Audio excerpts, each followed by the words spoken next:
அனைவருக்கும் மாலை வணக்கம். எனது பெயர் மதன்குமார். நான் மேசிவ் பிளம்பிங் கான்ட்ராக்டர் அப்படிங்கிற ஒரு கட்டுமான தொழிலில் ஒரு 15 வருடமாக நடத்தி வந்துட்டு இருக்கேன். மேடை பேச்சு அப்படிங்கிறது எனக்கு இது புதுசு. இதுதான் ஃபர்ஸ்ட் டைம்.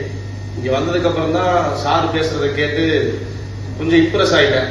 இது அடிக்கடி நம்ம கத்துக்கணும் போல இருக்கு, நிறைய இருக்கு. சும்மா பேச்சுங்கிறது வெறும் வாய் வார்த்தைகள் நம்ம எல்லாத்தையும் மொழி பேசுறதா இருக்காதுன்னு நினைக்கிறேன். இது ஒரு கலை அப்படின்னு சொல்லி எங்களுக்கு அறிமுகப்படுத்திய ஒரு நல்லுள்ளம் கொண்ட ஒரு நபருக்கு இந்த நேரத்தில் நன்றி தெரிவிக்கணும்னு நான் ரொம்ப கடமைப்பட்டிருக்கேன். பேர் சொல்ல நான் தவிர்க்கிறேன். அதே மாதிரி பாத்தீங்கன்னா இங்க நிறைய உறவுகள் எனக்கு அமைஞ்சிருக்கு. அந்த உறவுகளை மேம்படுத்திக்கணும், வலுப்படுத்திக்கணுங்கிறதையும் நான் தெளிவா இருக்கேன்.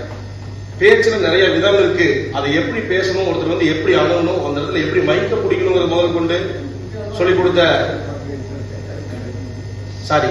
கொடுத்த நமது தனசேகர் சாருக்கு இந்த நேரத்தில் நன்றியை தெரிவிச்சுக்கிறேன்.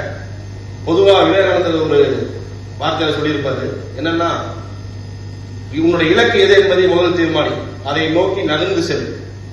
உன்னால் நடக்க முடியவில்லை என்றால் தவழ்ந்து செல், தவழ்ந்து முடியவில்லை என்றால் கூட ஊர்ந்து செல்.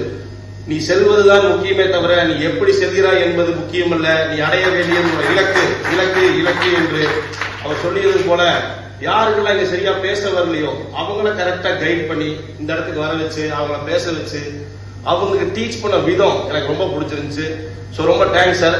Thanks for you and as Guru academy. Thank you Thunder sir. நன்றி, ரொம்ப நன்றி, ரொம்ப நன்றி. மீண்டும் இந்த வாய்ப்பை எனக்கு கொடுத்து அடுத்தபடியும் நான் உங்களை எல்லாம் கண்டிப்பா சந்திப்பேங்கிறத நேரத்தில் தெரிவிச்சுக்கிறேன். ரொம்ப தேங்க்ஸ். Thank you so much.